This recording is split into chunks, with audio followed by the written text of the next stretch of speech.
Hey everybody, I am going to show you today how to set up a car subwoofer and amplifier in your house for use on your computer. First, you need a car subwoofer and an amplifier, which I have here. There's a sub in the amp with the amp mounted directly onto the sub box. And then you need a power supply like this one and a computer. A computer that also happens to have a motherboard that supports a subwoofer volume, or a subwoofer output, a center and subwoofer output there with a little splitter on it, so you can connect, or you don't necessarily need a splitter, but I do because it also goes to your center output, which is all managed by this little guy here, this little sub. There's a board in there and whatnot. Alright, so first what you gotta do is you gotta get the power supply here, and I'm gonna unplug it here from the wall quick. To get the power supply, get a paper clip or a wire works also, and then you bridge the third and the fourth plugs there. The third and the fourth right there. And then what you do is you take any plugs. I took this one right here.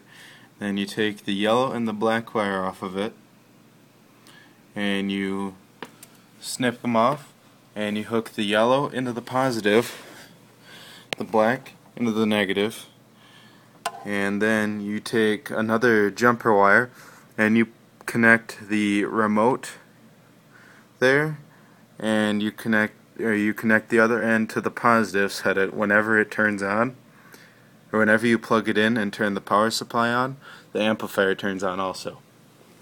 And then you gotta make sure that you have the correct wattage and amperage from your amps. See, this is a 250 watt amp, and it's got a 30 volt fuse there. You're not going to be able to see it. And you gotta get a power supply that supports it. See here, this is 250 watts. Focus there, 250 watts and roughly 16 amps.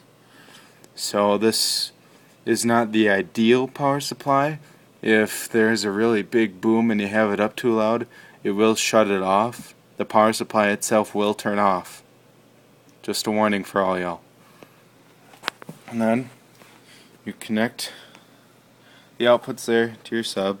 That just goes underneath the box. And then you connect the audio inputs into their right spots. And then you connect that other end to your subwoofer port, and let's test it here. First, we'll plug it back in, and the power supply turns on, and the fan is running in there, and the lights turn on the amp. Alright, and we will test it with my favorite subwoofer testing song.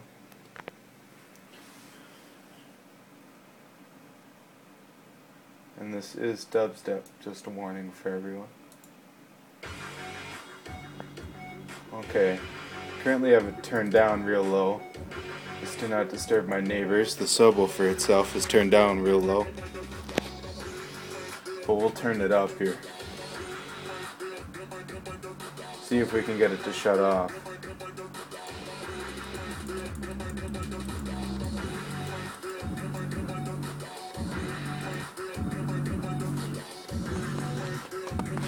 This probably isn't very good for the power supply.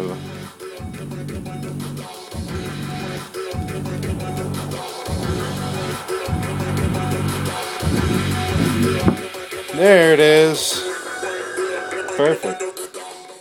That is why you match up the amperage on the power supply and the wattage to the amperage and wattage on the amp.